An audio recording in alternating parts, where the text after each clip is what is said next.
Alright, 97.7 Outlaw Radio Live listeners, you already know what it is. We got Rampage, host of the Mixed Show Madness that airs right here every single week, every Monday at 4 p.m. How you doing this evening?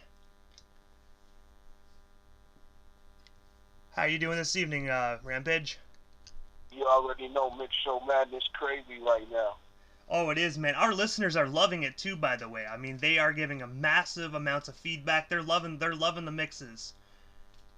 Well, tell everybody that's listening to the station, tell the whole Canada that they listen to the station, to definitely check out everybody on the station and definitely check out the Mix Show Madness. It's about to get bigger for the Mix Show Madness. Like, I'm loading in some crazy heat right now in my Serato. I think I'm going to do something different, you know what I'm saying, I don't see a lot of people doing. Just loading up one of my crates, going back and forth with my crate. My crate is looking crazy in Serato right now.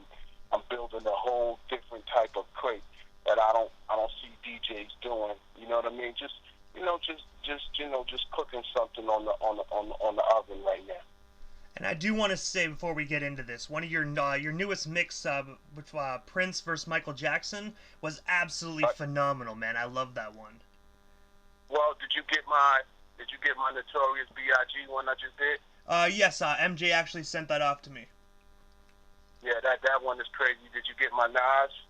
I believe so, yeah. She normally sends them. Once you drop them, she sends them off to me. Did you get the Flipmode?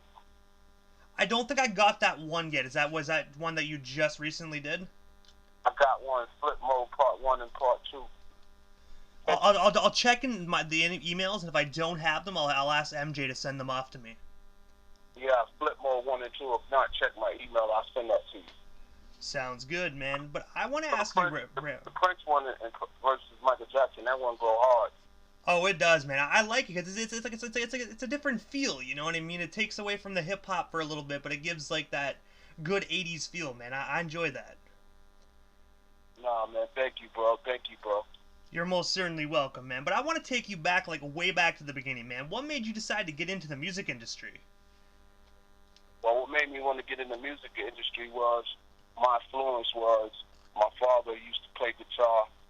And, when I was a kid, I remember all that stuff and playing all these records. When I was a kid, the Gap Band, Rick James, the Whispers, the Isley Brothers, and my father's playing in the band. And then I had a cousin, which is Busta Rhymes, who was always in the music, who would be playing Skelly on the Block. He would be playing I remember this in the 80s. We on the block. He playing this tape on his little box. Busy B versus Kumo D. It's crazy. You know what I'm saying? That was my first mixtape I ever heard. And after I heard that, that's when I wanted to start rapping. And he kept playing it all day, all day. While we playing Skelly, he playing it all day, all day. I'm like, man, I didn't even know what a mixtape was. You know what I'm saying? He was 12, I was 8. I didn't really know what was going on. And the one thing I do want to ask, because as we all know, you're a DJ. Like, did you become a DJ first, then a hip-hop artist, or was it like hip-hop artist, then DJ? The funny thing is, a lot of people didn't know that I used to DJ for Rod Digger as well. Really? DJ for Rod Digger for a minute. And then, before I started rapping, I was rapping and DJing at the same time. I had a pair of Gemini techniques at a young age, but I never took the DJing really serious. My mom's bought me 2 turntables, mixing a microphone. So I had Gemini, so I knew how to DJ because I had an older cousin that taught me named DJ Playwright, who's also one of my program directors for one of my stations. He was the one that actually been showing me how to DJ since the 70s. You know what I'm saying? To the late 70s. Early 80s, and he was the one that kind of inspired me, and other DJs from my neighborhood, the guys like DJ Clark Kent, a guy by the name of my godbrother DJ Scratch, you know what I'm saying, the original DJ Scratch, just a couple. I was always around DJs, you know what I mean, I was always cool with the DJs from the neighborhood. I used to DJ around my way. DJ Majesty was one of the DJs from the King and I. Howie T, he was a DJ. Miss Master Ice, he was also from around my way. He was a DJ. DJ Mixmaster Ice from UTFO. No, was it? Yeah, UTFO, Mixmaster Ice. Yeah, he was definitely one of those DJs that was inspiring me.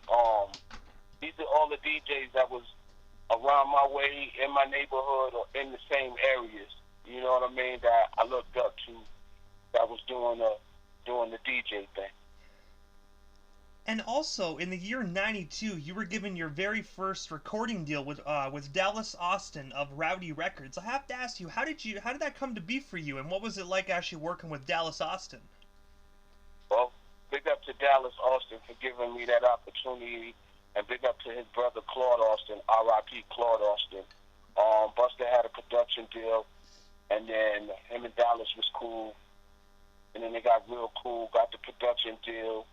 Buster offered me a deal to put out my very first single, which was Beware the Ransack, produced by Rashad Smith. So I got an opportunity to do that. That's crazy, you know what I mean? And that's pretty cool, though. Like, you actually had the opportunity to work with Dallas Austin. Like, during that time, did you actually think that you would be like a household name today? Like, looking back on those days? Nah, I would have never thought that, but you know, sometimes when you get an opportunity, you must keep pushing forward. So I kept pushing forward, and I was, you know, being at the right place at the right time. That's most definitely true. That's how a lot of those things happen, you know. You just got to be at the right place. Definitely. And also, the very next year, you made your first guest appearance on the Leaders of the New School's 13 Spontaneous MCs. I have to ask you, how did you get connected with Leaders of the New School, and what was it like working with them? Well, it started again with my cousin Buster Rhymes, who's a member of Leaders of the New School, and I was just on the road with them, learning everything. I was actually with the road manager, Brandon, and I was a roadie for Leaders of the New School. Plus, Milo was my cousin, and Buster's my cousin. They both my cousins. Just learned a lot, being traveling with them, going from state to state, learning the road, learning the understanding on how the shows go about, learning what's the record label. I'm sitting there learning all of this by being with Leaders of the New School, and all of a sudden, one day Leaders of the New School was like, yo, we want you to open for us. So first thing I did was I opened up with them. They had a show with Public Enemy, this Ice Cube, Stinky Dick, Leaders of the New School.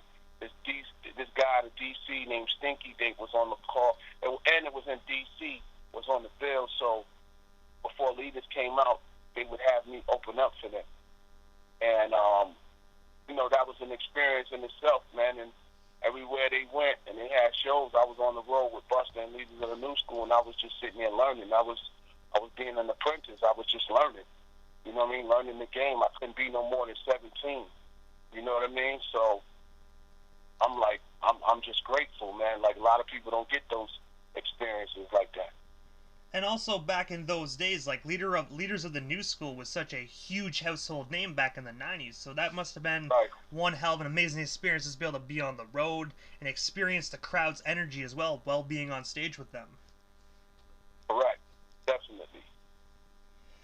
And also, 1 year after that, in the year '94, you actually recorded one of my absolute favorites. It's called Flava In Ya Ear Remix with Craig Mack, Notorious B.I.G., and LL Cool J, and your cousin Busta.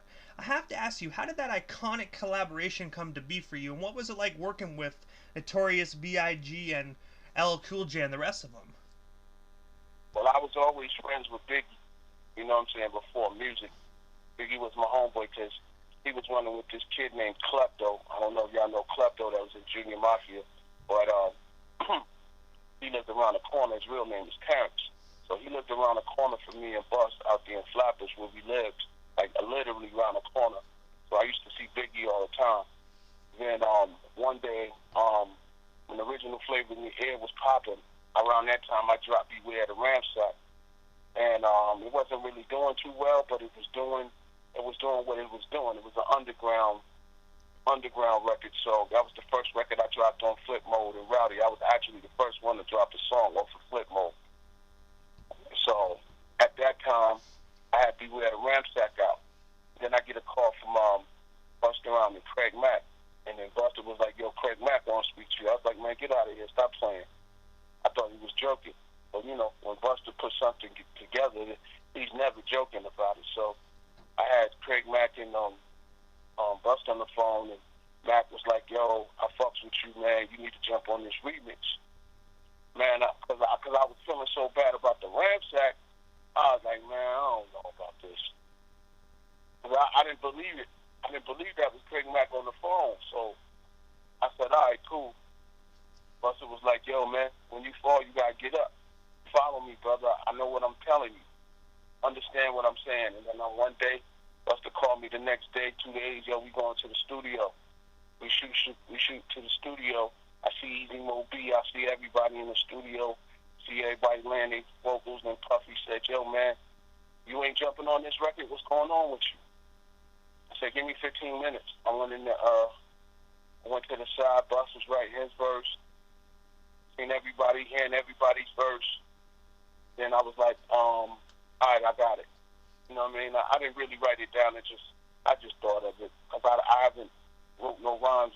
I never wrote no rhymes really like that. So went in the studio. I kicked my verse. And I threw Puffy in the middle of the ending of the verse. And then 3 weeks later, they was calling me, telling me we had to do the video. Now everybody's on the video shoot. Diggy, me and Biggie chopping it up. Me and L chopping it up. Me and Craig Mack chopping it up. That was one of my closest friends too.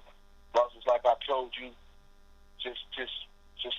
And at that time, you know, Busta was the king of the features. So, you know, I'm just following the same footsteps. I'm at the right place and I'm at the right time. And that's how that thing came about. And I have to say, that is actually one of my absolute favorite songs. I think I listened to that song at least 1 million times, man. You killed your verse, as did the other individuals, man. I have to say, to all of our listeners, if you haven't checked that song out, make sure you YouTube it, check it out. That song is an absolute slapper. Thank you, brother. Thank you. And I have to ask you, as we all know, you're a member of the Flipmode squad, along with your cousin Busta. But I have to ask you, how did you guys get connected with the other members of the Flipmode squad? Well, like, you know, moving around the city, you know, being at the right place at the right time. We met Digga at a show. Q-Tip was hosting. She was on stage, pregnant, bodying the mic as usual. We thought it was dope. Busta called Q-Tip. We made it happen right after the show. Digga was in the group. The next thing you know, Lord have mercy, he lived around the corner from me. Busta's at the crib. I brought Lord to my house. And then I told Bus, yo, you got to sign this kid, Lord have mercy, man. He's official. Like, he's really official. He's really the voice of the Ten Commandments. He was like, what you mean? All right, I called Lord. Hour later, couple days later, week, month go by, Bus signs Lord. Boom. Had my Take It to the Street video, across the street, a couple blocks away from QB. Somebody outside, Bus is outside, somebody come up to Bus and introduce him to this little kid, and he was part of this group called the Killer Kids, which was the Baby Sham.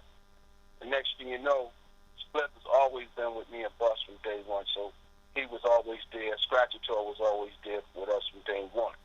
Boom. That's how that came about. And I have to ask you, do you think ever in the near future, like, the Flipmode squad will come together for one more record? Yeah, we just finished the new album. Really? There's a new album coming. If you don't want me asking, what can our listeners actually expect from that particular record? Understand that classic shit there, boy. That thing is crazy. That thing is crazy. It's done. I'm not just telling you just to be telling you some bullshit. I'm telling you some real factual shit. The new Flipmode album is crap. The new rulership is definitely crap. And also, in '99, yourself, along with the Flipmode squad, received a Source Award for the album The Imperial. I have to ask you, what was it like being up there receiving such a prestigious award? Well, at that time, we was up against Harlem World. Big up to Mason, everybody that was on that album. You know, at that time, you know, Flipmode, we've been making a lot of noise, and when it comes to performance, it was a performance. When it comes to performance, we don't think no other group was fucking with us as far as performance. You know what I'm saying? So we had to take that, and that was a respect from hip hop and the Source Awards. So you know who it went to? Definitely, we body it all the time. Oh, and I most definitely agree. You guys literally most definitely were the kings of the East Coast. I'll tell you that for a fact. You guys, no, the Flipmode squad was untouchable. Definitely. And when they hear the new shit, we're going to be untouchable once again. And taking you back a few years, when I was doing my research actually for this interview, I was sitting back and I did not know this actually, but in the year '94, you made an album called The Red October that is actually unreleased. I have to ask you, what made you decide not to release that project, and do you think someday you will release it to the general public?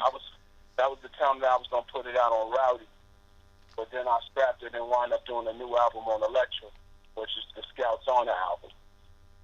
Okay, so it already got released, it's under a different name. No, I just kept some songs and started a new album. That's not. At the end of the day, man, you know what I mean. Sometimes a new project is always better than the old.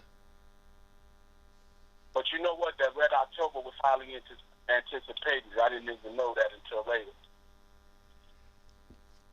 So, just touching base on that, did you actually take all the songs of Red October and put it on the new one, or is there still some actually left in the vault? It's still actually left in the vault. So hopefully, fingers crossed, we actually hear some old school Rampage. Pretty much. And you've also appeared on the remix of the multi-platinum single "Fallen" by Alicia Keys. I have to ask you, how did you get connected with Alicia, and what was it like working with her? So at that time, you know, we had a lot of affiliations with, you know, Buster was over there at J Records, Fresh over there at J Records, and I get a call, and Buster told me this girl, Alicia Keys, this new artist, Clive signed. She has Fallen, but she has a remix that she wants you to jump on. And I told her it was only right to put you on it because it wasn't his record, it was your record. And they agreed to it, and I got on the record. And I actually recorded the vocals out in Canada. Oh, nice. If you don't mind me asking, whereabouts here in Canada? I think I was in Montreal. Oh, that's not too bad. I believe that's about a 3.5 hour drive from where I am. Haven't been, but I heard it's a beautiful city. Yeah, I did the vocals in Canada. So that's actually something new, you know what I mean? So guys, when you listen to that, just think that's actually Canadian made. Definitely. And also, you started your own DJ coalition called the Heat DJs 100. Can you tell our listeners a bit more about that, and how do they go about joining? Well, I started a DJ coalition with my partner. He's the president, also DJ Will Money. I started this about 2-3 years ago. We're about like 3,000 DJs under us.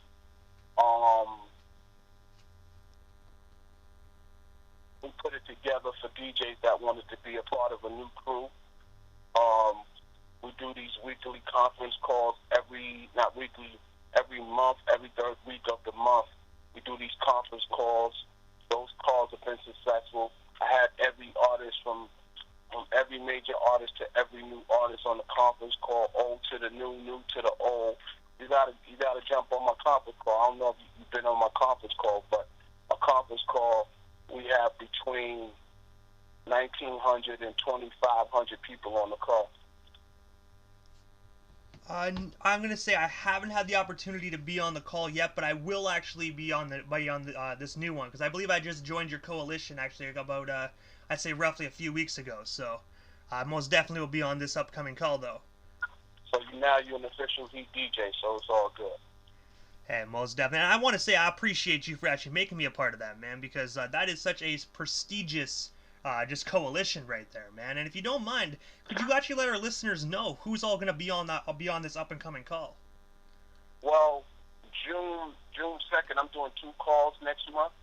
June 2nd, I'm doing an all epic call, just the DJs and all the artists that signed to Epic, all the new artists signed to Epic.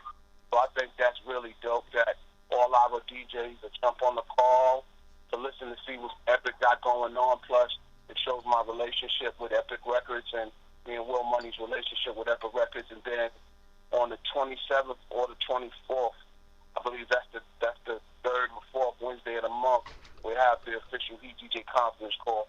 Nobody is confirmed yet, but you got to jump on that. But the last one, it had 2,000 people on the call, which was last week. That it sounds like it's going to be good, you know what I mean? And I've been seeing a lot of the posts as well. You really have been getting a lot of big names on that call as well. So, I honestly, the sky's the limits for Rampage. I'll tell you that for a fact. It's definitely sky's the limit, bro. And also, as we talked about at the beginning of the broadcast, you also have your own internet radio show, as we talked about. If you don't mind, can you tell our listeners a bit more about it? Like, what made you decide to actually start Mix Show Madness? Well, I started Mix Show Madness because, again, I feel like certain DJs is cheating the culture. And what I mean by cheating the culture is they don't know what to play. You know what I'm saying? When you listen to Mix Show Madness, on Mix Show Madness, I don't have no format. I just play what I love. You know what I'm saying? And we come from the era where you need to play what you love, and we need to play what the people gonna feel. You know what I'm saying? Listening to my mixes, you know how my mixes sound. So, I don't think nobody really is doing it like that on that level. And that's most definitely true. It's just showing these new DJs how to do it, per se. Correct, man. Like you said, sometimes, we don't like too much mumble rap, you know what I'm saying, or mumble rap at all. But if you're a DJ, you know how to flip it with some old school to the new to the old, you know what I mean? Not too much mumble rap, but when you're a DJ, you know how to rock a party. You know how to rock your station. You know how to rock something. You know what I mean? So I come from that era where I'm always in the groove. I love the music, and I like to just make people feel good. That's what I DJ, the Mix Show Madness. And I have to ask you, have you ever considered actually trying to do a Tupac versus Biggie mix? I did I don't know if you got my Biggie and Nas mix. Did you get that yet? Not yet, no. Yeah, so ask MJ to, you know what, just shoot me the email again, and I'm going to send you all the mixes, so you'll have it. Sounds good, most definitely. And honestly, the Biggie versus Nas actually sounds really good. That actually sounds hella dope. All right, so did you get the Bad Boy versus Death Row versus Bad Boy? Yes, I did. I actually played that one this past Monday. Okay, yeah. So, you know what? That was a good idea, man. My next one will probably be I'm gonna call it the Blastmaster KRS Swamps. That's one of my next ones coming. There was one more person, man. I was trying to do all Mace versus Cameron. That would be actually awesome. I really do think that just the blends, this picture in that actually is gonna sound phenomenal. So that's probably what I'll do, Mace versus Cameron. And I have to ask you this, Rampage. Other than Mix Show Madness and the new record that's coming out from the Flipmode squad, what's next for you? Like, what's next for you on your agenda? All right, so it's two things. I just merged with Roku to do a new music channel. So all the independent artists can get their videos shown instead of being on YouTube or Vimeo and all these other wannabe video platforms. They can't shut us down no more. They're not playing us on MTV Jams no more. They're not playing us on BET like they used to. So I started my new channel, which is called Plug TV. And it's going to be, and it's through Roku, and 40 million subscribers. So all my Canada hip hop heads, next couple of days, you'll see my channel Plug TV Global. And those who got videos that want to be on Plug TV, I'll send you the email right now to get your video shown on Plug TV. That's plugtvglobal@gmail. And that's plug, that's PLUGGED TV global@gmail. Shoot me an email. Let me see your video. I'll let you know how you go about putting your video on my live music platform, and that's 24 hours, 7 days a week. How BT used to be, how Rap City used to be, how Yo MTV Raps used to be. That's how Plug TV is going to be. It sounds honestly just like back in the day here in Canada. We had this TV station called Much Music, and back in the day it used to be music. I know Much Music. Yeah, so something like that. So everybody who's listening to it, I want everybody to plug into Plug TV Global at Roku, and I'm on every Roku channel in the country, around the world. So guys, most definitely shoot him an email, shoot him your email, shoot your video to him, because you never know, you just might be the next big thing on his TV station. So just sit back and be on the lookout. And then on top of that, I'm finishing up my 2 albums, When Hell Freezes Over, Part 1 and Part 2, which I'm putting it out on Flipmode and Conglomerate.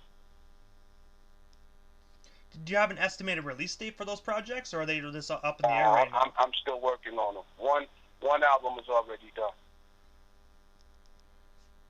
So, Rampage, this is the time in the interview that I give a chance for the individual that comes on the station. Just a chance to give shout-outs to whomever they want to give shout-outs to, and of course your social media handles. That way our listeners can follow you if they're not already doing so. Alright, I want to shout you out for having me first. I want to shout out the #1 publicist in the game. Happy birthday, MJ. I want to shout out my manager, Money Green Marche. I just want to shout out everybody that's into the Mix Show Madness on this station each and every week. We're going to get it popping. I got some things coming, so let's get it going. My social media is The Real Rampage on Instagram, Rampage the Last Boy Scout on Instagram, Mix Show Madness at Instagram, Heat DJ #1 on Instagram, Roger Rampage McNair on Facebook. So everybody can tap in with your boy. And all you haters, fix your face. We coming. Most definitely. I want to say, Rampage, again, thank you so much for coming up on the radio station. Also, thank you so much for allowing me to air your prestigious podcast, Mix Show Madness. And of course, thank you again for making me a member of your Heat DJs 100, man. It's an absolute honor and most definitely a privilege, and I'm forever grateful. Come on, man. You down with the heat, man. You better bring the heat out there in Canada. That's what we doing. We bringing the heat. So understand, you can't stop us. Let them know when I come on each and every week, and I'm going to always keep it fresh. Everybody that's listening, if anybody want to get on Mix Show Madness, hit this station up, give them the email, send me some music. Send me something that's fire. I'll put it on Mix Show Madness. It's your boy. Most definitely. Remember, guys, every single Monday, 4 p.m. on the East, 1 p.m. on the West, this man right here, Rampage, takes over this station, and he doesn't give it back for at least an hour to 2 hours. So tap in with your boy, 4 p.m. on the East, 1 p.m. on the West. And tomorrow I'll be tuned in, so definitely tomorrow, jump that Biggie one off tomorrow. Most definitely. You already know. I'll start spinning at 4 p.m. sharp. Do the Biggie and do the Biggie and Nas back to back. Most definitely. You got it. And send me the link so I can tap in. Most definitely. I'll shoot it to you via Instagram.